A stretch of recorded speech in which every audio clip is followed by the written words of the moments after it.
Olá, boa noite, sejam todos bem-vindos a mais um AgroMeeting organizado pelo Espaço Visual e com o apoio dos mídia Voz de Campo. Este é o nosso evento online que realizamos semanalmente, já lá vão quase 2 anos, às quartas-feiras pelas 21 horas. Temos por objetivo reunir os maiores especialistas em diferentes áreas e interesses, nomeadamente nas áreas da agricultura, da agroindústria e turismo rural, que são os potencializadores do desenvolvimento do mundo rural. A Espaço Visual é uma empresa prestadora de serviços nestes setores, na vertente de formação profissional, candidaturas, fundos comunitários, gestão de empresas e licenciamentos. Hoje o tema que vamos debater é o Clube Produtores Continente e as Agriculturas de Portugal. É conferencista convidada a Geraldine Afonso, presidente do Clube Produtores Continente, acumulando com o cargo de diretora de qualidade de investigação do Grupo MC-SONAI. É presidente do Comitê Alimentar no Eurocommerce e do Comitê Técnico da Cadeia Custódias do Global Gap. Durante 10 anos foi coordenador dos Serviços de Tecnologia e Inovação e docente na Escola Superior de Biotecnologia da Universidade Católica Portuguesa. Desde 2003 é avaliadora de projetos europeus de investigação, desenvolvimento de tecnologia e inovação na Comissão Europeia. De 2009 a 2016 foi diretor executivo da Portugal Foods, Polo de Competitividade e Tecnologia para o setor agroalimentar. Engenheira Medina Afonso, obrigada por ter aceito o nosso convite. Boa noite, seja bem-vinda. Muito obrigada. Muito obrigada. Vamos falar. Nada, é um Espaço prazer. Visual, na pessoa do engenheiro Martino e assim também, a engenheira Sónia. Obrigada. Oportunidade. Vamos falar um bocadinho sobre então, o Clube Produtores Continente, a inovação que teve em criar este Clube Produtores, o apoio que tem dado aos produtores e ao setor cá em Portugal e às agricultoras de Portugal. Muito obrigada, então. Muito bem, então vou já partilhar a minha tela. Muito bem. E julgo que estamos aqui a ver. Ok. Então, antes de mais, cumprimentar todos os que nos estão a ouvir e a ver, e fazer também aqui um breve enquadramento e tentando responder à questão que me colocaram sobre as agriculturas de Portugal e como é que o Clube de Produtores Continente se posiciona dentro, digamos assim, destas agriculturas. Começo por dizer que este Clube de Produtores tem já mais de 20 anos, foi fundado pelo próprio engenheiro Belmiro de Azevedo, portanto o nosso fundador, numa época em que a agricultura portuguesa não apresentava, digamos assim, a quantidade e a qualidade constante de que o retalhista necessitava e, portanto, decidiu implementar e, aliás, criar e implementar este Clube de Produtores com um conjunto de técnicos, engenheiros agrários e veterinários para dar apoio à produção nacional e começar a identificar alguns produtores que pudessem crescer connosco e serem nossos fornecedores. E de facto aconteceu, começamos pelas frutas e legumes e fomos avançando noutras áreas daquilo que nós chamamos os frescos, portanto temos agora também o talho, temos a charcutaria, onde temos portanto, todos os enchidos e queijos tradicionais. Temos também a padaria e pastelaria tradicional, alguma peixaria da aquicultura e recentemente integramos vinhos, azeites, o arroz de Portugal, mel, portanto, produtos mais agroalimentares, não tão agrários, não é? Da agricultura ou produção primária. Passados estes anos todos e chegados a 2000, e portanto são dados do ano passado, de 2021, temos cerca de 250, portanto mais exatamente 256 membros, que significam que são diferentes tipos de entidades, as tais agriculturas diferentes que nós aqui temos, e eu vou explicar mais à frente, mas que representa este clube cerca de 11 mil postos de trabalho indiretos, mais 200 mil hectares da área produtiva, no que respeita às compras e em euros. O ano passado representou este clube 423 milhões de euros e correspondendo a 234 mil toneladas. A missão, como já disse, de facto foi promover a agricultura nacional, numa lógica de partilha de conhecimento, lógica essa que ainda hoje em dia mantemos. Isso quer dizer o quê? Que, obviamente, o conhecimento que a produção nacional tem hoje em dia é muito diferente do que era há 20 anos.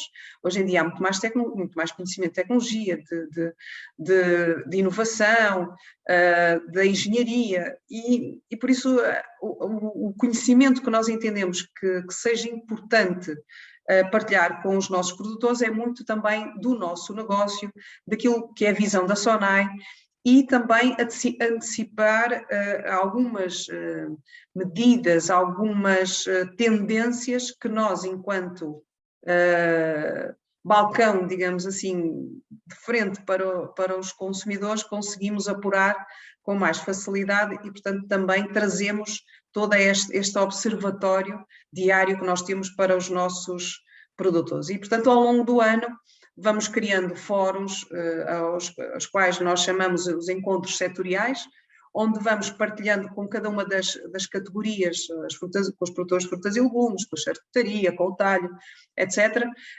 momentos em que as direções comerciais falam do negócio, a direção da qualidade fala dos aspectos da qualidade, trazemos sempre alguém da ciência, porque também temos um clube.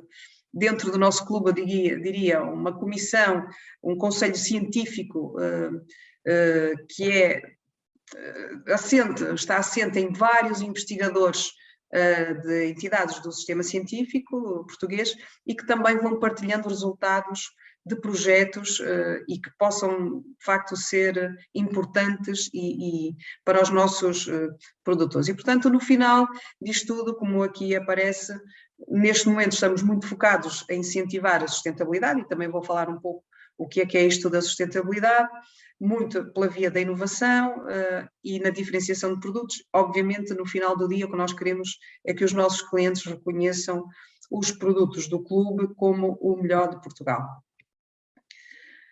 Temos uma equipa dedicada a cada uma destes setores ou destas categorias, portanto, que articula diretamente com os produtores numa base diária. Muitos também têm um chapéu, digamos assim, muito comercial e, portanto, fazem aqui uma dupla função de compras e também de aconselhamento.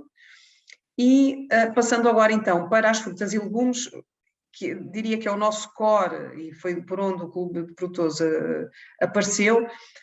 Dentro dos 256 produtores, são cerca de 80 as entidades que fazem parte do nosso clube, e aqui só um print screen do nosso site, que estamos ainda aqui a renová-lo, explicar que dentro das frutas, efetivamente, nós temos já grandes organizações de produtores, que algumas delas têm vindo a crescer também connosco. Sublinho que o Clube de Produtores, há cerca de 10 anos, mais ou menos esta parte, lançou uma certificação do próprio clube, portanto, criou um referencial assente muito na parte da qualidade alimentar, portanto, qualidade e segurança alimentar. Hoje em dia, esse referencial vai para além da qualidade. Falamos também de uma dimensão relacionada com a inovação e falamos hoje em dia também, introduzimos recentemente, há cerca de 2 anos, uma dimensão relacionada com a sustentabilidade. Este quadro, digamos assim, que nós certificamos, ou que é o nosso suporte para certificar os produtores, naturalmente não é penalizador, mas é um quadro que nos permite perceber quais são aqueles que precisam de mais apoio e, portanto, daqueles que têm algumas carências, e com esses, muitas das vezes também fazemos aqui outro tipo de ações. Depois, também, como disse, ao longo do ano temos uma iniciativa muito interessante, do qual das frutas e legumes têm também saído projetos muito engraçados, que é o que nós chamamos a Academia do Clube Produtores, e que no fundo é um programa de capacitação e que ao longo de 6 meses nós convidamos é uma turma de 20 a 22 produtores para participarem. Eu diria que é uma formação uma vez por mês, uma sexta-feira, ou agora passamos até para as terças, uma tarde por mês, em que discutimos temas diferentes, mais uma vez, desde o negócio, da estratégia, da logística, que é muito importante, da qualidade, portanto, damos aqui uma visão do nosso negócio e temos uma equipa da Direção de Inovação que acompanha todas estas sessões no sentido de desenvolver com cada um dos produtores um projeto de inovação para que também, muito alinhado às tendências, porque vamos sempre falando o que é que está a acontecer, o que é que espera-se o que venha a acontecer, o que é que a concorrência faz, o que é que um benchmark também de concorrência externa, digamos assim, também faz, e portanto aqui digamos um cocktail de informação e que fazemos estas sessões de design thinking, que é exatamente a metodologia que utilizamos para, no final, termos aqui projetos de inovação. Podem passar por conceitos diferentes, produtos diferentes, um deles também falarei mais à frente e que tem muito a ver com a sustentabilidade e nasceu aqui de um dos produtores de frutas e, portanto, este é um pouco o panorama. Dentro dos legumes já temos aqui agriculturas também diferentes. Eu diria que temos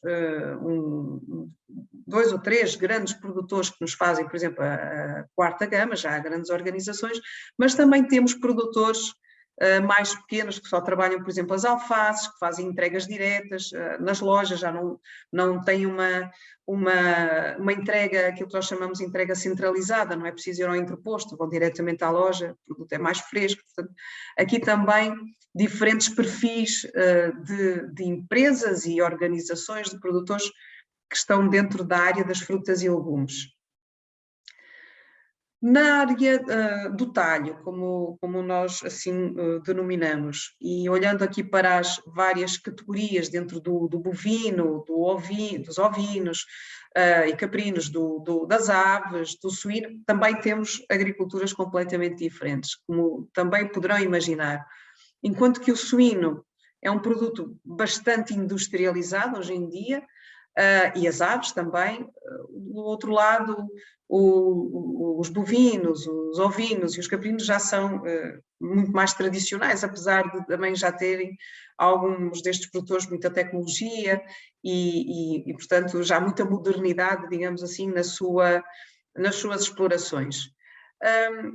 Dentro destes perfis temos também organizações de produtores, temos as raças autóctones, nomeadamente a carne alentejana, a martolenga, a minhota, que fazem parte do clube, mas também depois temos produtores individuais, empresas, que estão a trabalhar connosco, por exemplo, a carne, o Angus, e também alguns agrupamentos de produtores que estão a trabalhar a limusina aqui mais a norte do país. O coelho também é exatamente já um produto algo industrializado, portanto, mais uma vez, aqui diferentes perfis e diferentes, digamos assim, desafios também, não é? Porque ainda há pouco estava a falar com a engenheira Sónia, de facto o setor agropecuário, e principalmente vamos colocar o produto final que é a carne, está a ser muito atacado a nível de organizações externas e também algumas internas, para ser reduzido o seu consumo e, de facto, o setor está a ser penalizado por isso e porque também se indexa muito ao problema da poluição e das alterações climáticas, quando nós sabemos também, muitas das vezes, estes animais fazem parte também da biodiversidade e até, pelo contrário, fazem parte desse ecossistema e retirá-los também pode ser aqui exatamente termos o efeito contrário. Por isso, o que nós aqui sentimos também na questão do agropecuário, diria, e que nós desafiamos muito também os nossos produtores, é comunicarem de facto as boas práticas que têm, como é que são feitas as coisas, porque Portugal é tão diferente do resto da Europa em termos de bem-estar animal, das boas práticas, da questão do encabeçamento, a produção em termos de regime extensivo é praticamente em todas as explorações, é muito difícil ver más práticas e por isso acho que falta aqui uma união e mais comunicação por parte da produção, que também é muito mais, eu diria, muito credível para o cliente do que quando somos nós a comunicar, é natural, porque vem que há aqui uma parte interessada e quando é a produção parece mais genuína a comunicação e, portanto, sentimos que faz falta também essa comunicação do setor agropecuário. Na charcutaria, também temos aqui um conjunto muito interessante de produtores, exatamente o perfil, perfis diferentes. Já há algumas empresas, quer de enchidos, quer de queijos, que começaram connosco há muitos anos, muito pequeninas, e aquilo que eu dizia há minutos atrás sobre a certificação, também os empurrou, digamos assim, no bom sentido, para fazerem ou implementarem melhores práticas, para terem aqui mais alguma ambição, e alguns deles, assim como nas frutas também, são hoje já exportadores, e portanto sentimos também quase que um reconhecimento e uma satisfação de perceber que conseguiram também exportar pelas exigências que foram colocadas, não é, pelo Clube de Produtores, e eles também conseguirem responder a exigências semelhantes ou até mais, digamos assim, apertadas dos mercados externos, mas que de facto acho que foi um bom princípio.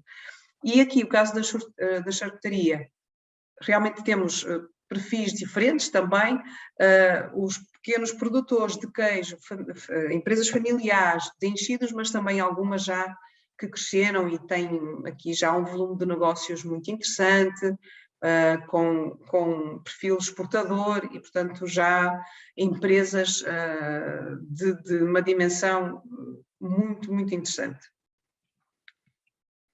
Aqui alguns exemplos também, aqui o queijo e também tirei do nosso site. Aqui, por exemplo, o presunto, já empresas especialistas, no caso deste produtor ali de Castelo Branco, e também o queijo de Évora, por outro lado, ainda produções pequenas e muito manuais, e muito a família, portanto, muito o saber fazer, que também é algo que, digamos, que nós temos como o nosso património, não é? O nosso património alimentar, que estes produtores também aqui representam muito e relaciona-se muito aqui também com o espírito do clube. Diria também que é um setor que tem que estar atento ao que eu vou falar mais à frente e que tem a ver com uma estratégia europeia que está a ser desenhada, muito na parte da nutrição. Obviamente ninguém come queijos e enchidos todos os dias e, portanto, é um trabalho que nós, enquanto SONAI, estamos a fazer a nível europeu, de tentar que estes produtos fiquem de fora de uma legislação que vem determinar a obrigatoriedade na rotulagem de todas o perfil nutricional e uma classificação ainda mais grave, portanto, ou um semáforo ou outro tipo de classificação que pode penalizar grandemente os nossos produtos, mais uma vez, porque ninguém come queijo da Serra ou queijo de Évora todos os dias, mas são produtos que fazem parte da nossa cultura e, portanto, aqui uma preocupação que nós temos neste momento com os produtos tradicionais. Por fim, aqui no caso da pastelaria, eu peço desculpa porque eu estou muito constipada, peço desculpa. No caso da padaria e pastelaria tradicional, coloquei aqui três exemplos que mostram também aqui diferentes agriculturas e diferentes, obviamente, perfis de produtores. Começo pelos cereais do Alentejo, que é um projeto que muito nos orgulha e muito me orgulha também. É um projeto que nasceu há cerca de 4, 5 anos atrás, onde nós fizemos um acordo com 5 organizações de produtores de trigo do Alentejo. Provavelmente saberão que Portugal depende quase 95% do trigo panificável dos mercados externos e, portanto, agora estamos com o problema da Ucrânia. No entanto, nós começamos a fazer este trabalho de reverter esta situação de dependência de mercados externos com estas 5 organizações de produtores e começamos a estimular, digamos assim, à sementeira e à produção.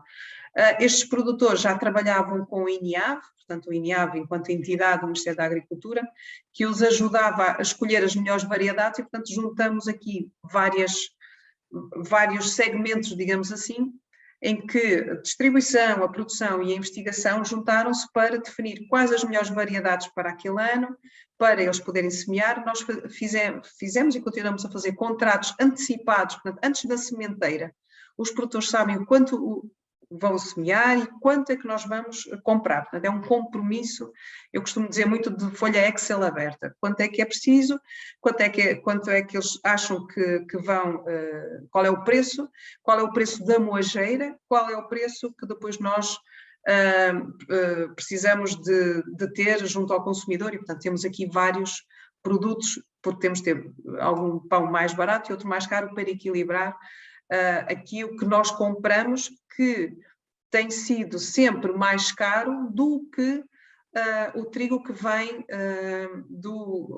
que vinha para nós de fora. Isto porquê? Porque, por um lado, a qualidade é ultra superior, estamos com uma pegada inferior, estamos a estimular a produção nacional, portanto, aqui um conjunto de variáveis que muito nos agradam, vamos dizer assim, e que, de facto, tem sido um projeto muito interessante. Neste momento, com este problema terrível na Ucrânia, conseguimos dizer que, pelo menos, estamos descansados, porque temos aqui este compromisso com a nossa produção nacional e, portanto, pelo menos todo o pão, porque todo o pão que é produzido nas padarias das lojas continentes, dos hipermercados, é só de farinha nacional e é desta gente a quem nós compramos. E, portanto, estamos aqui, diria, com algum sossego, porque, de facto, temos este compromisso com eles. Depois aqui outro tipo de produtor, da pastelaria, mais ou menos aqui, industrial, mas obviamente tem um toque de tradição, não é? As bolas de Berlim é algo que é feito de uma maneira industrial, mas são produtores também, empresas familiares, uma delas é aqui da zona de Alcobaça, e que também tem feito aqui um caminho muito da inovação, muito a nível de reduzir alguns ingredientes, mudança de gorduras, portanto um trabalho quase que silencioso, mas uma otimização constante dos produtos. Depois os fios de ovos, também que muito nos orgulha, produtores, nomeadamente um deles, que está em Aveiro, toda a gente conhece, e que de facto faz aqui um caminho também de muita persistência, e também vão tendo outros produtos para além dos ovos moles e dos fios de ovos, outros produtos também que fazem aqui uma gama diferenciadora. E, portanto, chegamos aqui à questão, mais uma vez, quando o engenheiro José Martino me falou das agriculturas, eu diria que sim, é verdade, temos agriculturas diferentes, setorialmente e regionalmente, se posso assim dizer, mas todas têm o mesmo desafio. E que é este denominador comum que neste momento se chama Estratégia Europeia do Prado ao Prato, ou Farm to Fork. Isto quer dizer o quê? Esta estratégia vem no decorrer daquilo que se falou há uns anos atrás, do Green Deal, e que quer, a grande meta, o grande objetivo é ter uma cadeia alimentar, como aqui diz, que beneficie os consumidores, os produtores, o clima e o ambiente, ou seja, muito um conceito que hoje em dia se usa muito, que é uma só saúde, onde no centro estão as pessoas, portanto, a saúde dos europeus, a saúde de todos nós, e depois indexada ao melhor ambiente, a uma economia mais equilibrada, a uma nutrição também que providencie, digamos assim, produtos mais saudáveis e mais sustentáveis, e portanto aqui 4 ou 5 dimensões muito importantes, porque normalmente quando nós falamos de sustentabilidade pensamos só no ambiente, e hoje em dia não é mais assim. A Comissão Europeia definiu recentemente que a sustentabilidade está assente em 4 grandes aspectos. O primeiro, a nutrição. O segundo, obviamente, o ambiente. o terceiro, o social e ético, e o quarto, o económico. O económico, naturalmente, tem a ver com uma distribuição de riqueza ao longo de toda a cadeia. O social também tem uma parte de segurança alimentar, como dizem os ingleses, é mais no food security do que do food safety, ou seja, haver acessibilidade, ou a comida ser acessível para todos, e de facto é super pertinente esta questão agora em tempo de guerra, não é? Uma acessibilidade e que toca nesta parte social, uma parte de ética. Interessante também dizer que o bem-estar animal está também dentro deste pilar social. E depois a parte ambiental, como nós sabemos, onde há metas muito, muito concretas e muito ambiciosas para 2030, nomeadamente a redução dos pesticidas em 50%, a utilização de fertilizantes também com uma redução de 50% e o aumento da área de produção biológica. Portanto, aqui eu diria que são metas muito, muito ambiciosas.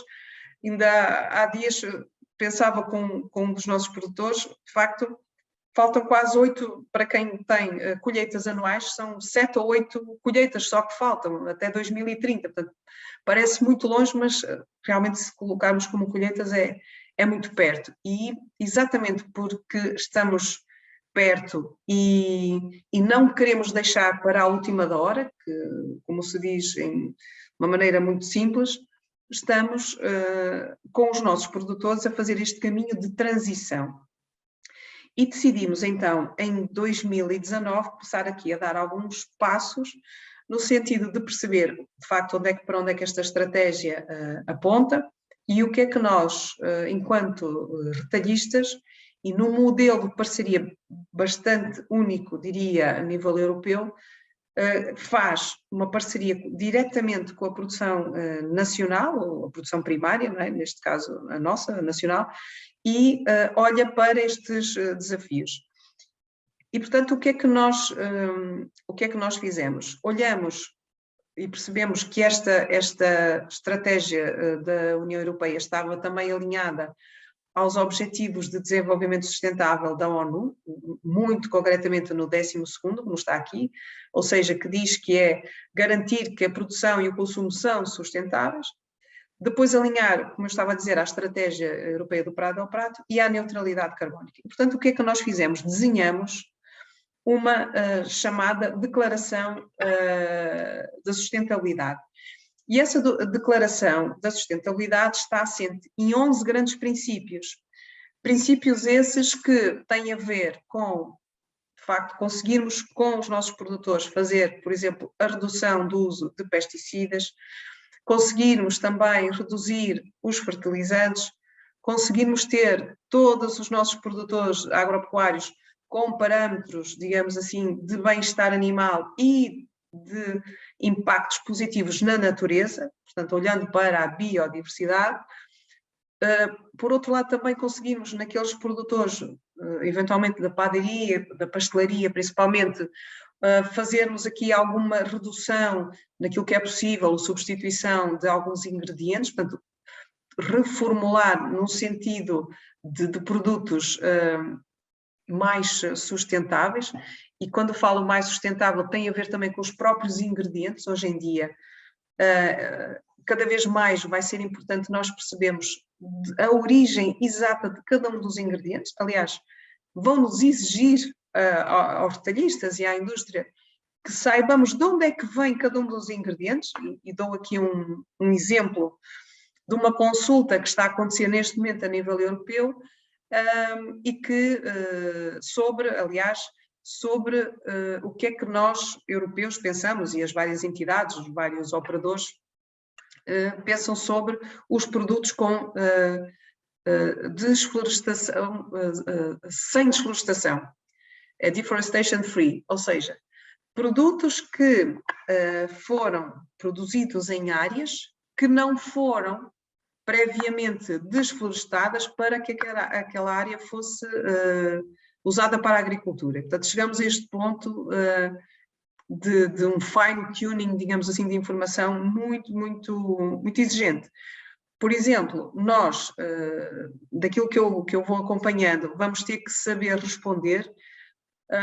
Vamos imaginar um animal, uma peça de carne, não o caso do colprotose, mas colocando aqui num âmbito mais geral, uma peça de carne que venha da América do Sul, uma picanha, que é fácil de perceber, uma picanha que vem do Brasil, temos que perceber se o animal, para além do bem-estar animal, que tem que cumprir, obviamente, se a georreferenciação daquele animal, e portanto a área onde ele viveu, não é, a sua vida, esteve ligada a uma desflorestação num prazo, recuando, não sei se de 3 ou 5 anos. Portanto, tem que haver esta contabilidade, digamos assim, de anos para trás. E, portanto, pode imaginar que o que nos vai ajudar a construir isto tudo, e também deixo aqui esta, quase que não é bem preocupação, mas diria que sim, que eu acho que é um ponto que não podemos pôr de fora, que é a questão da gestão de informação vai ser cada vez mais importante. As camadas de informação que nós vamos ter que ter para controlarmos, que é isso que está a ser pedido, chamada a due diligence, ou seja, a diligência que nós vamos ter que fazer junto dos nossos fornecedores. O retalho está a ser muito apontado para servir exatamente, porque é mais fácil, porque são menos empresas e, portanto, conseguem chegar à indústria e à produção primária, e, portanto, aqui fazemos todo o caminho para trás e perceber se os produtos vêm de áreas de desflorestação, se usamos ingredientes, por exemplo, no caso do óleo de palma, que não seja sustentável, se a madeira também veio da área de desflorestação, se o cacau também vem, portanto, um conjunto de exigências que estão a ser colocadas. E também vamos ter que as fazer em Portugal. Mesmo para os nossos produtores, vamos ter que fazer este exercício de perceber se aquelas áreas onde estão a plantar, se foram alvo de desflorestação para estarem a plantar legumes ou árvores ou animais em pastagem para depois nós comprarmos. Portanto, chegamos aqui a este ponto de uma exigência enorme face à sustentabilidade. Depois também, um dos projetos, e para explicar que nós estamos já a materializar dentro desta declaração da sustentabilidade, temos a certificação do resíduo zero, e que é uma certificação que nós estamos a fazer e a investir em conjunto com os nossos produtores. Portanto, nós trouxemos os consultores, investimos nos consultores para que são espanhóis, por acaso, já estão a fazer um caminho um bocadinho mais à frente do que nós, e temos feito aqui uma formação junto dos nossos produtores. Neste momento alguns já estão a implementar nas suas áreas, nas suas explorações, as medidas que têm que ser tidas em conta para que no final, na altura da colheita, a quantidade, digamos assim, de fitofármacos seja zero. Por isso é que é chamado resíduo zero. Não é um método de produção biológica, mas é uma metodologia que nós acreditamos muito face à agricultura biológica, parece-nos, eu diria, quase me permite dizer, um pouco mais sustentável. Pode ser polémico o que eu digo, mas estamos muito nessa linha. Estamos também aqui com projetos de gestão de eficiência da água com os nossos produtores, a ajudá-los a avaliar as suas explorações, ver onde é que há aqui oportunidades de melhoria. E temos aqui um projeto, e já me vou calar, muito engraçado na área da biodiversidade com os nossos produtores de cereais do Alentejo, que percebemos que há uma avezinha que estava em extinção no Alentejo, por motivos vários, e que tem o azar de nidificar nas searas de trigo. Ora, e elas nidificam exatamente na altura da ceifa, portanto, quando as ceifeiras passam, trituram os passarinhos, ou os ovos e as mães, ou o que lá estiver. E, portanto, fizemos aqui uma parceria com a Universidade do Porto, com outra entidade do Nordeste Transmontano, que é a Palombar, que é uma ONG, e também com os nossos produtores de trigo, e começamos o ano passado, criou-se quase que aqui criamos mesmo um grupo do WhatsApp para os avistamentos antes da ceifa, e os investigadores da Universidade do Porto e os agricultores foram fazendo esse avistamento, depois sempre que se identificavam os ninhos, era feita uma cerca para proteger, e portanto quando a ceifeira passava, já se evitava destruir o ninho. Conseguimos salvar 25 ou 23 ninhos, já foi aqui uma vitória.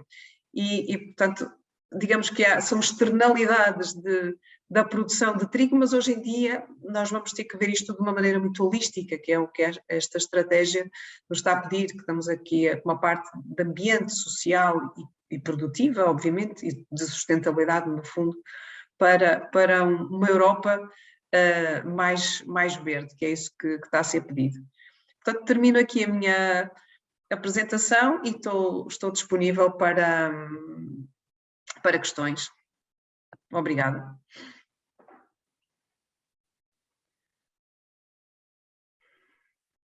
Obrigada, Geraldina. A sua apresentação foi bastante esclarecedora. Nós, por um lado, pelo trabalho que o Clube Produtores, e pronto, lá está, hoje a Belmiro das vezes foi uma pessoa muito ousada, muito inovadora, não é? E realmente em tudo na vida, em todos os negócios, eu conheci-o pessoalmente e achei o senhor era brilhante e tinha esta visão muito futuro, e com a criação do Clube Produtores do Continente foi um dos muitos exemplos da inovação que criou neste país e não só, e o impacto que teve realmente na produção nacional, da questão como vocês também de alguma forma criaram aqui uma ligação à produção, aos produtores, à valorização.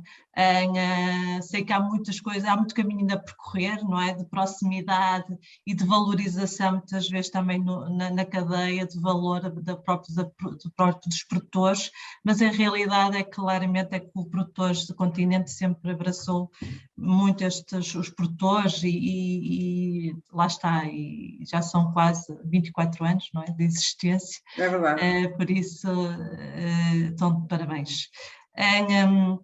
Falou da questão também da inovação, da criação da academia, não é? Vocês têm uma academia de conhecimento, na ligação às universidades, que é fundamental para estes desafios que elencou aqui do ponto de vista da Europa, não é?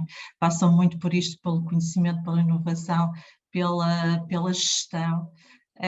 Falamos também daqui da proximidade desta academia aos produtores, lá está a preocupação também de acompanhar de perto os produtores que de alguma forma estavam menos protegidos do ponto de vista da formação e que resultou em projetos inovadores. Uma das questões que eu gostava de colocar tem a ver com isto, não é bem questão, é curiosidade também da minha parte, que era se podia dar alguns exemplos destes projetos inovadores, elencar pelo menos um que resultou desta academia, destas reuniões com os produtores. Penso que na sua apresentação falou dessa questão de que tinham surgido tipo, alguns projetos inovadores. Não sei se quer também de alguma forma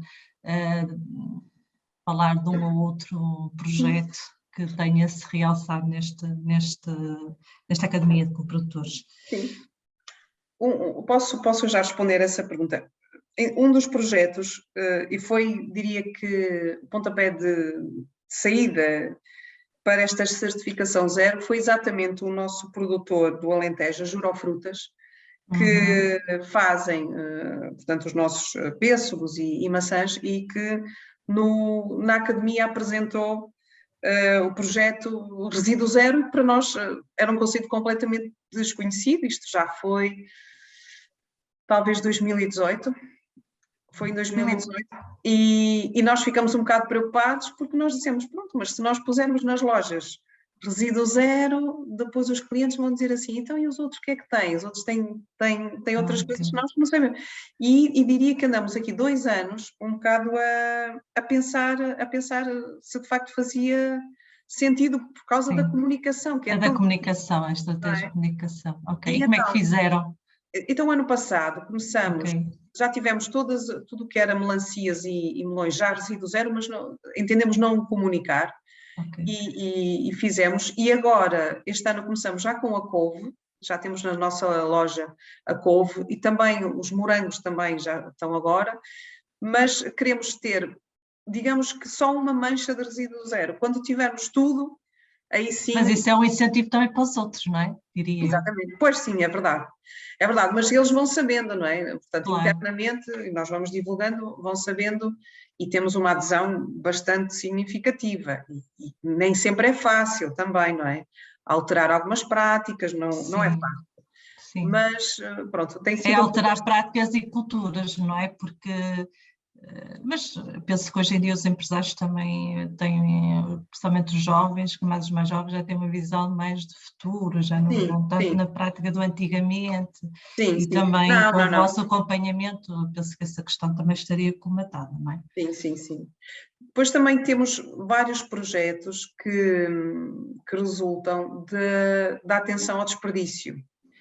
Que é muito engraçado e, portanto, aqui, por exemplo, a questão de aproveitar a fruta e fazer barrinhas de fruta, ou aproveitar até mesmo do lado da pastelaria e fazer aqui alguns biscoitos mais saudáveis, acrescentar aqui alguns elementos mais funcionais, também temos tido esse tipo de abordagem. Portanto, diria que há aqui uma preocupação, e muito também daquilo que nós passamos das tendências, da reciclabilidade ou da economia circular, mais correto, de olhar para aquilo que é a produção. E nós também estamos a apostar com eles exatamente esse tema do aproveitamento, que muitas das vezes esse desperdício tem a ver com as normas de comercialização, não é? Tem a ver com os calibres, tem a ver com o aspecto, que são normas europeias que têm que ser cumpridas quando nós decidimos vender ou categoria 2 ou categoria 1 e que, portanto, depois não podem entrar no circuito de comercialização.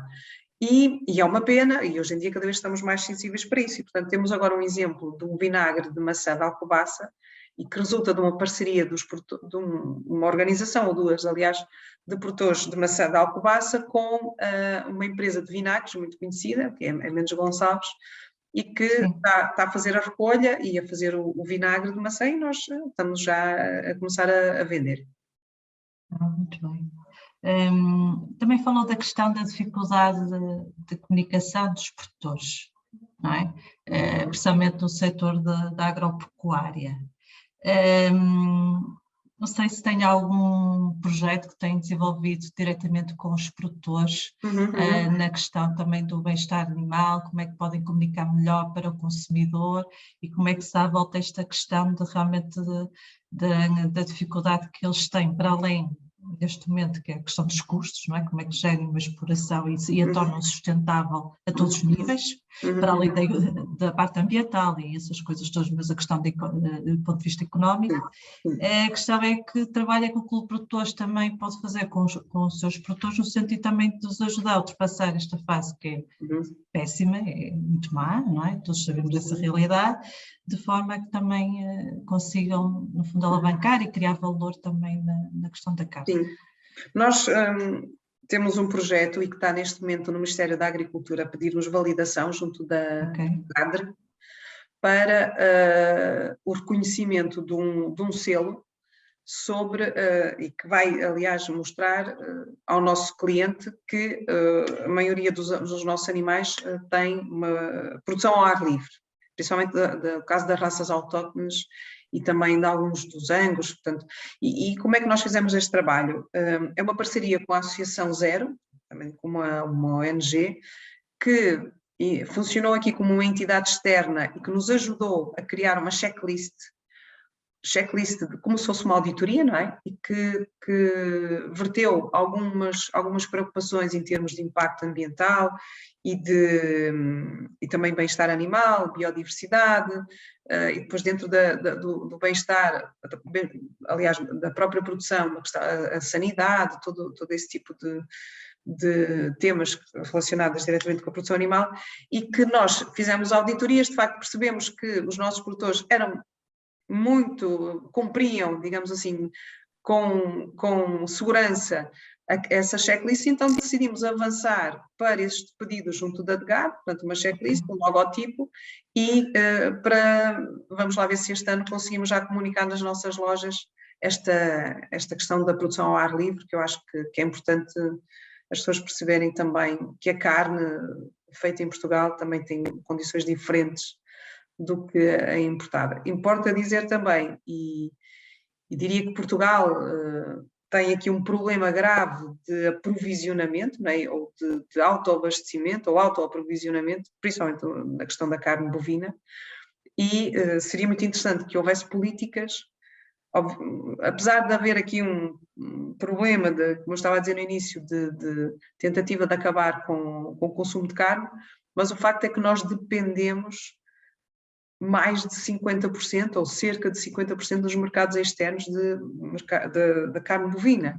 Não é suficiente para o nosso consumo. Se ao lado, por exemplo, se ao contrário, as aves, nós somos autossuficientes, portanto, acho que até se exporta, o ano passado acho que até fomos exportadores, mas o caso do bovino ainda é um caminho que ainda não está feito, nem sei se vamos alguma vez fazer com estas contrariedades, mas diria que Portugal precisa muito de investir na proteína, vamos colocar assim as coisas, proteína animal e também proteína vegetal.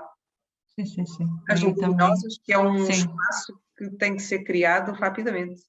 E que faz sentido importarmos feijão, grão de bico, e nós estamos a também tentar fazer este projeto com os nossos agricultores, porque tem que se contrariar esta dependência de mercados externos, não faz sentido nenhum.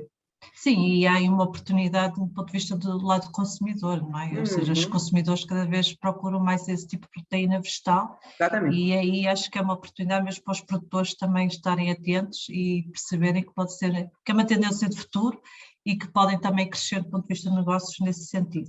E que vai um bocadinho também nesta visão da estratégia de Farm to Fork, não é? Que falou. Exatamente. E que trouxe aqui muito bem, que é a questão de construir a cadeia alimentar, não é? E aí a proteína vegetal claramente se encaixa muito aqui na questão da nutrição, do ambiente, do social e económico, não é? Responde a muitas coisas, exatamente, responde a esses desafios. A questão é como é que, do ponto de vista geral, na sua opinião, como é que nós conseguimos, entre aspas, cozinhar todos estes aspectos, todos estes pressupostos, não é? Requisitos. Eu acredito muito nos projetos difíceis, de fileira. não é? Eu acredito muito nos projetos de fileira, principalmente este foi o caso dos cereais de Alentejo, que eu acho que é exemplar. Sim, é um bom exemplo. Sim, é um bom exemplo, porque tem, e é um bocadinho este modelo que eu quero replicar também para as leguminosas. Nós temos a produção primária, temos a indústria, neste caso vamos ter que ter a indústria que vai cozinhar ou vai embalar, vamos ver, o feijão, o grão, o que for, e depois vai ter que ter a investigação que também nos ajuda aqui a ver as melhores variedades, não é? Claro. Porque há variedades muito diferentes e nós aqui como o comprador final, mas e se todos trabalharmos em conjunto, eu acredito muito neste tipo de projetos. Agora, quando uns trabalham separados dos outros, nem temos tanta força também, se for preciso, junto das entidades oficiais, não há tanto interesse, cada um puxa para o seu lado e portanto, eventualmente perde-se aqui um bocado a paixão também, não é, das coisas. Portanto, a união faz a força e é muito importante. Sim, vocês têm de alguma forma impulsionar um bocadinho isso. A questão aqui é que esta visão estratégica de 2030 vai alterar um bocado os modelos de negócios dos nossos produtores, não é? Do ponto de vista atual. A questão é, o que eu lhe coloco é, na sua visão, acha que que os produtores estão preparados? Será uma transição a quantos anos? Como é que vê o panorama? Eu diria que nós estamos a fazer esse trabalho, não é? Com os nossos fornecedores, vamos colocar assim as coisas, Sim, não é? Claro. Que são produtores, mas são produtores, lógico. Exatamente, porque sabemos que vai ser um caminho difícil.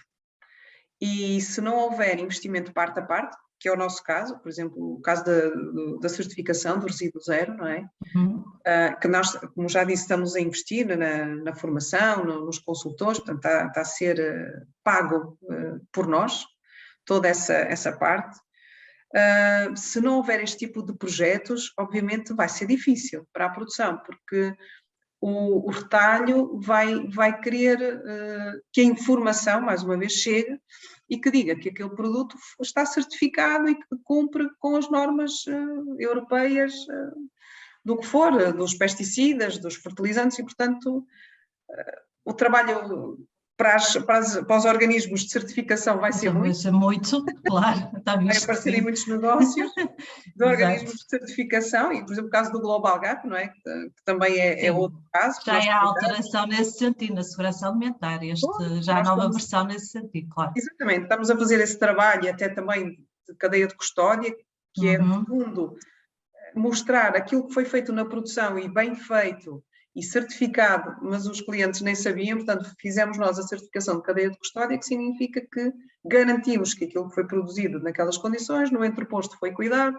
e nas lojas tem ali uma menção diferente. Mas mais uma vez, lá está, estamos a investir em conjunto com os produtores para que isto aconteça. Agora, sozinhos vai ser muito difícil.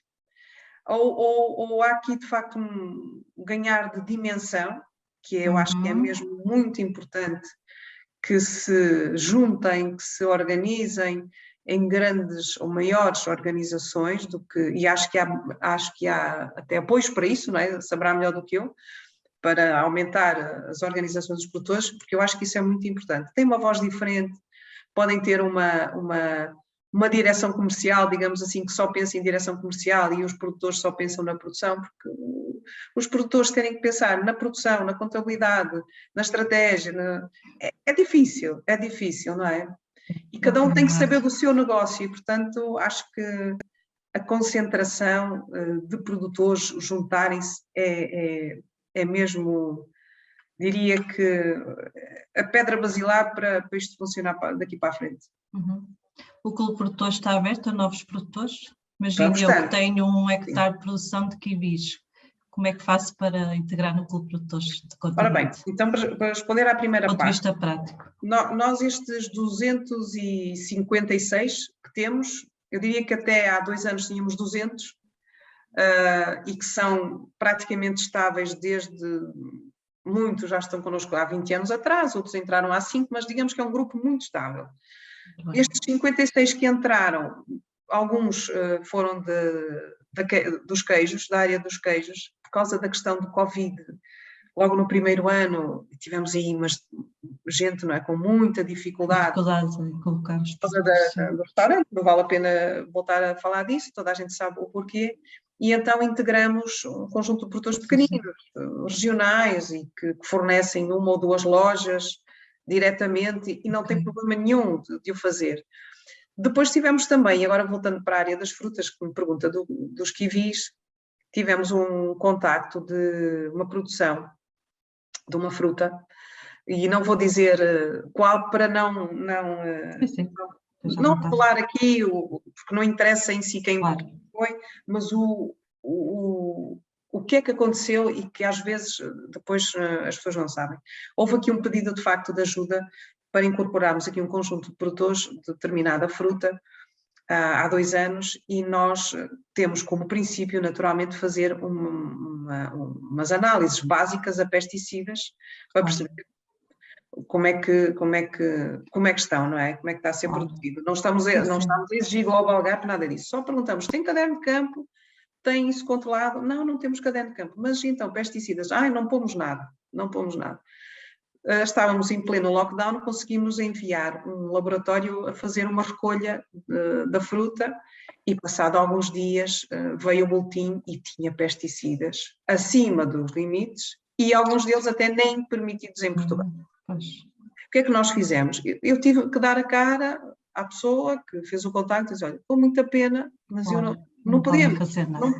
Não podemos, nem quiséssemos ajudar. E depois acho que até acabaram por vender a outra insígnia. Sim, outra organização. Mas pronto, tentaram, obviamente, tentar a sua vida, mas nós somos muito exigentes, não podemos, não é? É lei. Claro, não há outro caminho a fazer. E nós também devo dizer que aplicamos a lei, não somos mais exigentes que a lei, aplicamos a lei. Naturalmente que a questão do resíduo zero é um convênio, digamos assim, entre nós e os produtores. Os produtores também querem fazer isso porque sabem que no futuro ainda vai ser mais exigente, mas já não é uma exigência nossa, é voluntário, obviamente. Mas como ponto de vista prático, só para terminar esta questão, como é que eu posso me inscrever então no Como produtor? produtor, exatamente, e temos tido vários, nós fazemos aqui meia dúzia de perguntas, exatamente uma delas tem caderno de encargos, tem número de operador de hortofruticultura, se tem um sistema, se tiver um armazém, se tem um HCCP, não é? Que pelo menos controle ali as pestes, não andem para lá ratos por cima das coisas, portanto, o básico, não é? E depois é uma questão de uma visita do nosso técnico e conversar e perceber. O que às vezes também fazemos, e aconteceu isso muito no Covid, também de produtores que tinham tudo direitinho, mas eram situações muito, muito pequeninas, então encaminhamos para organizações de produtores e eles, através dessas organizações, trabalharem connosco indiretamente, mas claro. Pronto, e que também é uma solução que claro, tem outro tipo de apoio, não é? Claro, e do ponto de vista da logística para vocês depois E da também é complexo gerir isto tudo, não é? Muito bem, muito obrigada pelo seu esclarecimento. Passamos então aqui às questões dos nossos que nos estão a acompanhar, não é? Tiago Castro, obrigado por esta conferência. Como posso saber pedir a rastreabilidade de um produto do Clube de Produtores SONAI? Estão a implementar no vosso clube de produtores o conceito de quilómetro zero para as hortofrutícolas? Não, ainda não estamos com o quilómetro zero, é um conceito que gosto. Temos eu diria que temos o conceito das entregas diretas, que não é quilómetro zero, não é? É digamos, o mais próximo da loja. Pronto, vamos fazendo isso muito para a questão das bases, também nos morangos também fazemos isso, ou outros, algumas coisas fazemos, mas não temos isso. Dos produtos mais perecíveis, no fundo, não é? Sim, alguns, e quantidades mais pequenas, claro, sim. E a primeira parte da pergunta... Era sobre a rastreabilidade de um produto. Pronto, a rastreabilidade, nós temos a rastreabilidade até ao interposto. Nós temos essa rastreabilidade. Portanto, quando entram os produtos, nós temos isso cadastrado ao lote, não é? E, portanto, obviamente temos que perceber, até por uma questão legal, eu diria que já tem acontecido, a ASAI faz uma visita a uma loja, quer saber, faz uma análise, alguma coisa não está bem ou quer saber mais, e portanto nós temos de ter isso tudo documentado para apresentar, pois, exatamente. Mas do ponto de vista do consumidor isso não é possível, ou seja, imagina que tinha um código KDR, as pessoas acediam, percebiam... Agora, do interposto para a nossa loja, isso é outro caminho que queremos fazer, aí já com os QR codes e contando histórias, temos aí umas experiências a cozinhar, mas ainda não, concretamente ainda não. É um caminho ainda a percorrer, não é? As coisas também... mas vai ser muito importante. Naquilo que dizia, na questão da gestão da informação, essa é a primeira camada. Sim. Primeira camada do produtor ao consumidor, exatamente por onde é que o produto passou, o que é que aconteceu. Depois as camadas mais de negócio, de ficha técnica, de rastreabilidade pura e dura, não é? É que vem sob essa camada mais fina. Muito bem.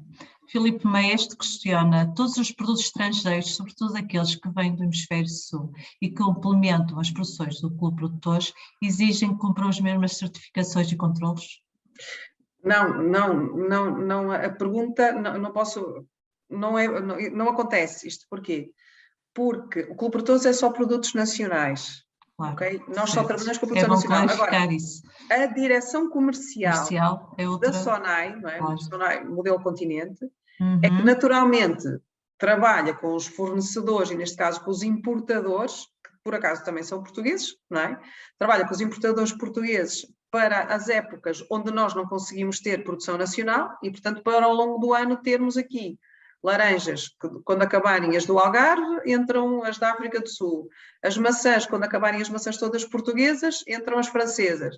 E, portanto, para ter sempre fruta, não é? Que as pessoas não percebem hoje em dia porque é que não pode haver maçãs em agosto. Em agosto já há, mas pronto, em junho ou em maio, porque é que não há? Pois não devia haver, não é? Porque em Portugal não há, mas há noutros países e vai-se buscar aos outros países. Portanto, o Clube de Produtores não tem nada a ver com os importadores. Ok, acho que está claro. Como funciona a fixação de preços entre o produtor e a SONAI? Dado haver uma programação de produção, há um preço mínimo já definido à partida? É o produtor que fixa o preço ou é o comprador SONAI que o faz? Bom, isso depende das áreas de negócio, não é? Cada área tem as suas políticas e eu não posso responder de uma maneira transversal porque são coisas diferentes. Mas dou o caso dos cereais do Alentejo, que é aquele que mais perto de mim Eu acompanho. que acompanho. Os produtores, quando chega mais ou menos no verão, reúnem connosco, portanto, a ANPOC, que é a associação que os representa, e que de facto determina o preço. E eles dizem, para o nosso negócio ser rentável, este ano nós vamos ter que vender o trigo a X euros a tonelada. Depois a moageira diz, e eu preciso ter uma percentagem sobre isso para também ser rentável. E, portanto, a partir daí é que nós fazemos o preço e os preços, porque, como eu disse, como a farinha é muito cara, o preço tem que ser diluído em produtos diferentes. Temos produtos de qualidade elevadíssima, por exemplo, o pão rústico, que é feito com, ninguém sabe, mas é feito com a farinha do Alentejo, mas depois também todo o biju, todo o pãozinho pequenino também é feito com a farinha do Alentejo. Portanto, tentamos ali pôr o mais barato até o mais caro para fazer a média. Portanto, é assim que funciona. Já aconteceu, e recentemente, que os preços alteraram e os produtores dizerem que aquilo tínhamos combinado em julho, que não aguentavam e que tiveram que subir. E pronto, e tivemos que aceitar e fizemos uma adenda ao contrato. Ok. Pois. Então, também foram sensíveis, claro, tem que ser. Pois, isto é, também se fosse o contrário, não é? Claro, mas Calhar também... igual. Exatamente, acho que sim, acho que é um bom princípio, faz todo sentido. É um bom princípio. Acho que sim, é correto. Pedro Abel questiona, em que produtos aceitam agricultores para o vosso clube? Em que produtos da área dos frescos, em geral, tudo que seja agro ou agroalimentar, não é? Por exemplo, por isso é que eu já falo aqui muito na pastelaria, que é o máximo de industrial que pode haver. Exato. É doces, mel. Mel também é um setor muito interessante, que também percebemos que há também muita dispersão, não é? Muitos produtores. E depois não há melarias para os juntar. Portanto, fizemos aqui um desafio, um conjunto de produtos. Aqui eu digo daqui porque eu estou aqui perto de Torres Vedras, mas aqui mais do lado da Batalha, fizemos um desafio aqui, um conjunto de produtores para se juntarem dentro de uma cooperativa e fizeram um investimento na melaria e nós compramos aquele mel todo e damos a garantia de escoamento porque nós precisamos de mel português. Claro. E é um bocadinho uma conversa de surdos mudos, não é? Porque dizem, mas nós não há mel português, porque é que há mel de estrangeiro nos supermercados? Porque não há uma oferta de mel enfrascado, não é? Concentrado, claro. Embalado ou que nos ofereçam. Há mel, mas ele ainda não. Portanto, eu diria que às vezes a indústria, falta uma indústria profissional, não é? Entre a produção e a grande. Sim, é um facto. E o mel é um bom exemplo, ainda bem que falou nisso, que acho que é muito importante falar também nessas questões. Os pequenos frutos, mirtilo e framboesa, têm incremento de procura nas vossas lojas nos últimos 2 anos? Tanto quanto julgo saber, eu diria que estabilizou, não é? Foi algo que cresceu bastante quando apareceu. Tem vendas muito boas, não é? Porque, de facto, há um consumo. Houve, de facto, com o Covid também aquela preocupação de procurar saúde, digamos assim, em produtos alimentares, não é? E aquela coisa da vitamina C, as laranjas, os mirtilos, os frutos vermelhos, muito ligados à saúde. Houve aí um incremento, mas eu diria que é algo que é mais ou menos estável. Não tenho assim a noção que continue a escalar. Sim, é para manter e para continuar a procura. Sim, gradual, mas sem ser exponencial. Sim. Alguma política da vossa parte para apoiar as organizações produtoras? Sim, já foi um bocadinho. Sim, já fui respondendo, não é? Claro. O Carlos Costa questiona, como consumidor, como posso saber nos produtos da loja aqueles que são fornecidos pelos membros do clube de produtores? Pronto, a granel normalmente é difícil, não é? Porque a fruta a granel ou vê as caixas, por exemplo, da maçã de Alcobaça, que pode ter lá o logotipo do clube de produtores, é mais difícil. Nos embalados, aí, por exemplo, no caso da carne, tem lá o logotipo do clube de produtores, na padaria, na charcutaria, vai encontrando algo ainda que discreto, mas aparece. E, em princípio, tudo o que é origem nacional de frutas e legumes também faz parte do clube, mas lá está, como é a granel, não é muito fácil de exibir o logotipo. Ok. Aí também algumas melhorias também, não é, para o futuro. Como funciona o relacionamento comercial entre o produtor, vosso associado, e as lojas quanto a quebras de produtos perecíveis? Ora bem, isso é uma questão mais comercial. É uma questão comercial, mas eu digo que eu não sei responder. Mas o que é que acontece? Quando há quebra na loja, é quebra na loja, não é? Não consigo também perceber a pergunta. Se o produto, eu posso tentar aqui encenar uma situação. Vamos imaginar. Imagina que há uma quebra de 10% do produto que não se vende, como é que... Não, isso é quebra de loja. Agora, vamos imaginar que é um produto que não se vendeu porque veio avariado, como se diz, do fornecedor, não é? Que também é difícil, mas podemos não perceber no interposto que veio com não conformidades e depois na loja perceber, ou alguma coisa que entretanto aparece já podre, mais na parte da indústria, estou a exagerar, mas vamos imaginar que aparece alguma coisa não conforme, não é? Ou com uma contaminação qualquer, imaginem, sei lá, vou pôr aqui umas salsichas, ou não sei o quê, pronto. Estou a inventar mesmo. Obviamente que a culpa não é da loja, não é do interposto, isso é do fornecedor, não é? Isso é claro. Isso é evidente. Os vossos técnicos do clube acompanham os produtores? Sim. Se sim, sabem o custo de produção de cada tipo de produto e qual a margem bruta que o produtor precisa obter para ser sustentável? Eu espero que sim, não é? E é por isso que eles também andam no terreno e conversam, pois, e é negócio, e tem que aferir tudo isso. Sim. Isto, o negócio tem que ser bom para os dois lados, não é? Sim. É verdade. João Carvalho questiona: tem a responsabilidade social de adquirirem os produtos acima do preço de custo, dada a inflação dos preços nos fatores de produção, ou usam só o preço de mercado sem preocupação com a sustentabilidade pelo agricultor que plantou ou semeou com custos mais altos e só no fim é que saberá o preço de valorização das suas produções?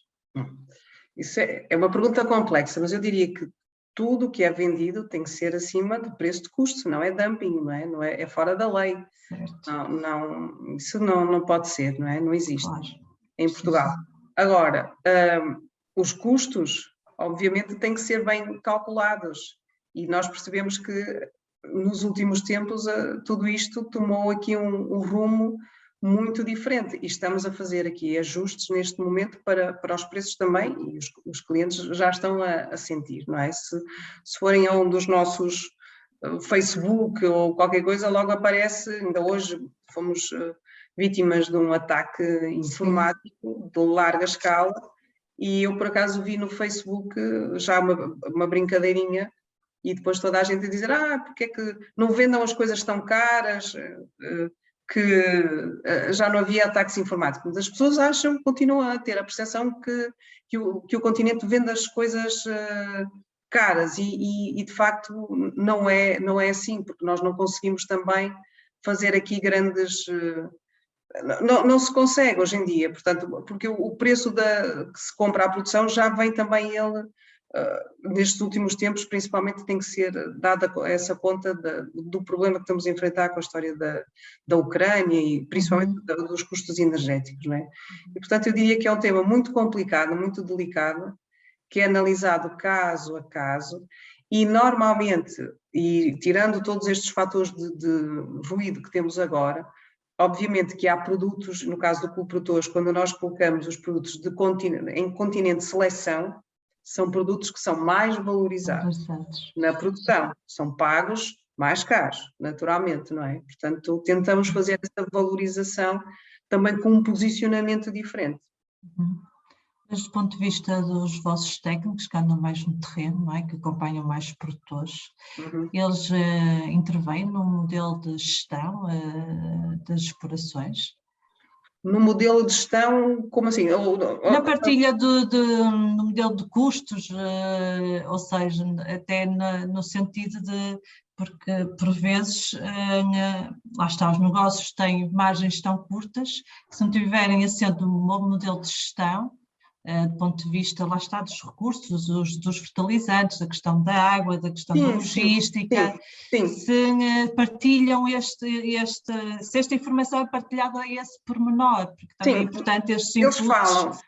Sim, eles falam nisso e pronto, uma das iniciativas que estamos a fazer agora, como disse, é a questão da gestão da água. Havia muitos produtores, até mais pequenos, dos legumes, que não tinham noção da água que gastavam, não é? E nós começamos então, fizemos já, e até diria um algoritmo com a nossa direção do ambiente, já em 2017 talvez, para os produtores acederem a essa plataforma e fazerem eles as contas de quanto é que eram os metros cúbicos de água, se a água era... Pronto, uma data de perguntas, para depois terem ali uma resposta a dizer se está acima da média, o que é que podia fazer. E eles tinham medo de fazer isso, porque pensavam que iam ter alguma penalização, e não era nada, era apenas uma ferramenta. E alguns deles perceberam que nem tinham conta exatamente do gasto que tinham em água. E, portanto, decidimos agora recentemente com o Instituto Superior de Agronomia, com o ISA, não é? Fazer aqui um programa de eficiência de água e escolhemos agora para já um grupo mais pequeno de produtores para fazer este projeto e para os ajudar a fazer estes cálculos e a ver onde é que podemos, aqui já um bocadinho no espírito da agricultura 4.0, a ver como é que conseguem otimizar. Portanto, nós tentamos ajudar naquilo que é o nosso conhecimento, não é? E trazer aqui experts para nós também... Sim, isso é muito importante, até pela questão da mesma parte dos fertilizantes, adubos. Parece-me que muitas das vezes até há aqui, se calhar, desperdício, não é? Ou seja, que se calhar é nesse nível, é essa gestão que é importante, no fundo, aportar para os produtores, de forma a que, pronto, consigam gerir melhor o negócio. Mas sim, é um bom exemplo e acho que faz todo sentido fazê-lo e triplicar para outros recursos. O Joaquim Dias questiona qual a percentagem de carne bovina, ovina e caprino que são fornecidos pelos produtores face ao total de aquisições? Pronto, é um bocado difícil, não sei se tem esse... Pois, não, é um bocadinho semelhante àquilo que é o nosso grau de autoaprovisionamento, não é, em Portugal. Sim. Portanto, nós, em termos de bovinos, eu diria que da produção nacional, uns 50%, porque não conseguimos mais, não é? E temos crescido, também de produtores de carne, entraram muitos para o Clube de Produtores e vão entrar mais este ano. Por curiosidade, vão entrar muitos mais, temos aí, naquilo que nós dizemos na pipeline, muitos para entrar, mas ainda é uma dependência muito grande de mercados externos, da Holanda, da Polónia, pronto, produtos altamente dependentes dos ovinos e caprinos. Há uma parte grande que nós compramos em Portugal e o próprio, e aí, obviamente, é Clube de Produtores, mas depois o mesmo fornecedor, que é um exemplo curioso, que não também tem produto suficiente para o nosso abastecimento, vai buscar a Espanha também. Mas não é certificado por nós, portanto isto já não é Clube de Produtores, não é? Mas de facto vai fazer o sourcing lá fora, porque também não tem que chegar para as encomendas. Encomendas, claro, sim. Quantos associados entraram em 2021? Se calhar já fez essa referência. Eu já foram os 50 e... E, no fundo, quais são as grandes expectativas que as pessoas têm? Ou seja, ultimamente as pessoas têm-nos procurado por algum motivo específico, tem sido esta crise, tem sido esta questão, falou da questão do Covid, mas para além do Covid, o que é que tem levado as pessoas a procurarmos mais nos últimos anos? Na sua opinião, Geraldina? Eu diria que realmente há 2 anos foi o Covid, não é? A pandemia e a questão de deixarem de vender ou diretamente para os restaurantes ou nos mercados, ou aí foi caótico. Tivemos mesmo muitos pedidos de ajuda e integramos também, em 2020, também integramos uns 20 produtores, também crescemos bastante. Mas neste momento eu acho que são negócios recentes que aparecem, eventualmente tentaram fazer caminho de outra maneira, mas por dificuldades diversas não conseguiram e tentam depois, através da grande distribuição, fazer as vendas, não é? Eu acho que é um pouco isso que também me vai chegando. Ok, muito bem. Manuel Sousa questiona, qual a percentagem dos vossos associados cooperadores que são agricultores familiares? Muitos, muitos mesmo. Muitos mesmo. Por secção ou por categoria da área das frutas e legumes, diria meio-meio. Há muitas empresas. Da charcutaria praticamente são empresas, são todas elas, praticamente todas familiares. Padaria, pastelaria, exatamente a mesma coisa. Talho, a mesma coisa. Pronto, tirando os agrupamentos produtores, mas também no fundo são quase que famílias, não é? Mas é uma grande percentagem de empresas familiares. E o mais engraçado é que estamos já na segunda geração. Já estamos com a segunda geração. E estamos também com um problema como é que se diz? De sucessão. Estamos a sentir que há alguns filhos de produtores não querem seguir o caminho dos pais, optam por outras áreas, e sentimos aqui alguns problemas de sucessão, sim. Claro, só que cada vez a agricultura... Há outras áreas de interesse, não é? Há outras não é assim tão apelativo, não é verdade? É esse. Os jovens... Ou são áreas completamente novas, agora como a produção de insetos, como, sei lá, tantas coisas estão a aparecer agora. Sim. As pessoas não acham piada. Ou então é difícil claro. ter. Sim. Isso é uma realidade, é um facto e é um problema para o futuro. Um pequeno produtor pode entregar diretamente numa ou duas lojas ou tem que fazer sempre na entrega na central? Aqui também já respondeu diretamente em relação a isso. Pedro Costa questiona, qual a estratégia a seguir para se aumentar a produção nacional para substituir as importações, tendo por base o mesmo preço de aquisição? Na sua opinião, há risco de haver falha de produtos alimentares nas vossas lojas? A primeira parte, eu acho que é mesmo uma estratégia a nível do Ministério, não é? Eu acho que falta esta estratégia, mas se esse movimento também não for feito pelo privado, não é? Naquilo que são os projetos horizontais, como eu dizia, junta, não é? A cadeia toda e vamos lá. Sim. O caso, mais uma vez, dos cereais de Alentejo foi curioso, porque depois o ministro, na altura, o Capola Santos, adotou, e depois esta ministra não agarrou, não sei por que motivos, mas pronto, a estratégia para a promoção da produção de cereais em Portugal. Ele fez essa linha de criar-se uma estratégia com várias linhas definidas e apoio, e depois, pronto, morreu. Mas nós, privado, continuamos a fazer com eles e a querer crescer mais, e até com outras coisas, agora já não é só trigo, vamos avançar com o centeio, já pensamos na aveia, pronto. Tem que ser, não é? Não podemos estar só à espera que o Estado faça também tudo. Privado e pressão nas entidades públicas, não é? Para não dependermos tanto. Se bem que depois, a nível europeu, ainda ontem falava sobre isso também, a soberania. Claro, cada vez mais se fala nisso. As entidades europeias não gostam muito de ouvir soberania a nível de cada Estado-membro, porque depois o que acontece? Cada um começa a ser dependente só de si, não é? E o que é que olhar para o seu umbigo. As fronteiras, porque isto já não interessa para nada. Claro. A União Europeia desaba, não é? E não querem isso.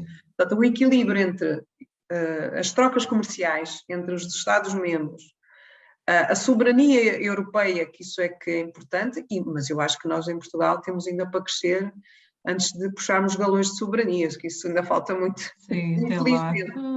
infelizmente, para algumas áreas. Sim, com certeza. Miguel Freitas, sou produtor de maracujá, tem interesse na minha produção de 10 toneladas por ano? Ora bem, eu em potencial... Sim, mas tem que responder a algumas questões. Sim, já deu o exemplo do outro caso. Sim. Claro. No nosso site está o nosso e-mail, portanto é fácil chegar, manda um e-mail e depois nós avaliamos, não é? Sem qualquer compromisso. Obviamente eu não consigo responder assim só por essa informação. Sim.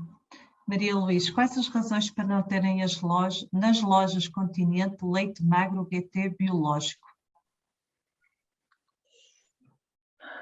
Por não termos leite magro biológico? Não sei responder. Não sei responder. O leite biológico ainda é uma faixa ainda curta, não é? Curta, sim. E quem faz para nós não é clube de produtores, não é? Neste momento ainda. Mas é dos Açores, Eles são açorianos que fazem o nosso leite, fazem o leite meio gordo, biológico. Mas magro, honestamente, não sei porquê, não sei responder. Muito bem, tudo bem. Qual a taxa de crescimento dos hortícolas biológicos na vossa cadeia de 2020 para 2021?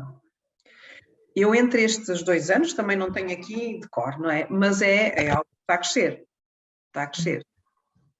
Tanto até que podem perceber nas próprias lojas, não é?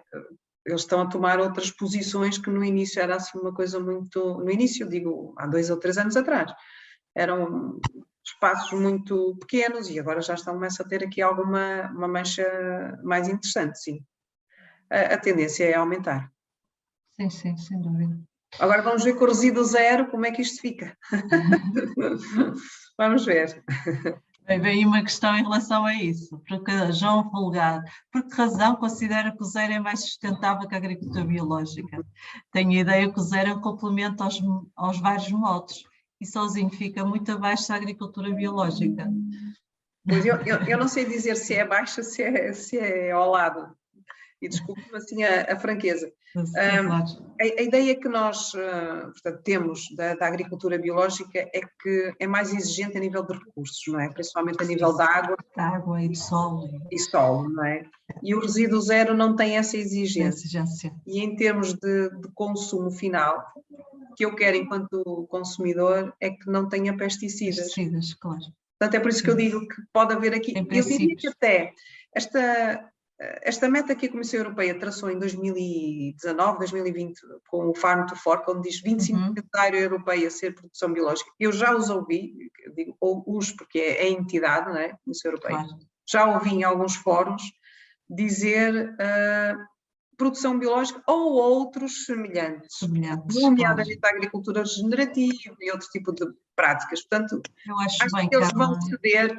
Nós temos países como a Dinamarca, que tem, não sei se é 100% da área, mas praticamente tudo biológico. A Áustria é a mesma coisa e que também já estão a queixar-se, que acham que são super mal pagos. Eu ainda estive há pouco tempo num fórum com austríacos e que estavam um bocado a bater, digamos assim, na Comissão Europeia, a dizer para que é que eu estou a produzir biológico, porque o preço não compensa, portanto, um pouco o que nós ouvimos em todo o lado, não é? É a Áustria, são os preços da Áustria, que é caríssimo, mas pronto, são realidades diferentes. Por isso sim senhor, tem espaço, mas acho que vai haver espaço para outro tipo de agriculturas.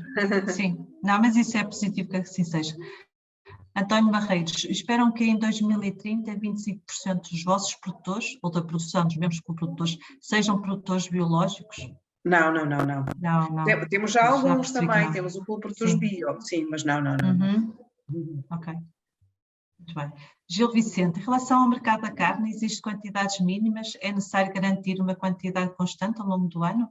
Sim. Mais concretamente, carne de borrego, raça autóctone. Aí já não sei responder. O borrego tem sido uma coisa interessante, que se foi no passado algo muito sazonal, e continua a ser, não é? Tem os seus picos, agora na Páscoa, já estamos a preparar a Páscoa e o Natal, mas tem sido algo que nós temos feito até com o Clube Produtores e com os fornecedores para esbater um bocadinho esse pico e aqui com produtos diferentes, e tem-se vendido muito bem.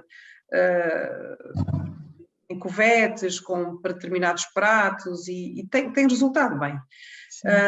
Agora, essa questão, pronto, tem que se analisar também, não sei assim responder quantos animais, onde estão, que condições, qual é o matadouro, etc.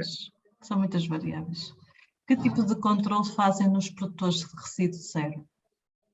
Questiona o António. Ora bem, o controle resíduo zero obedece a uma checklist que está já certificada, portanto é uma checklist formal que foi desenvolvida por esta empresa espanhola e que hoje em dia já há organismos de certificação em Portugal que vão com essa checklist, portanto são sempre terceiras entidades, não é?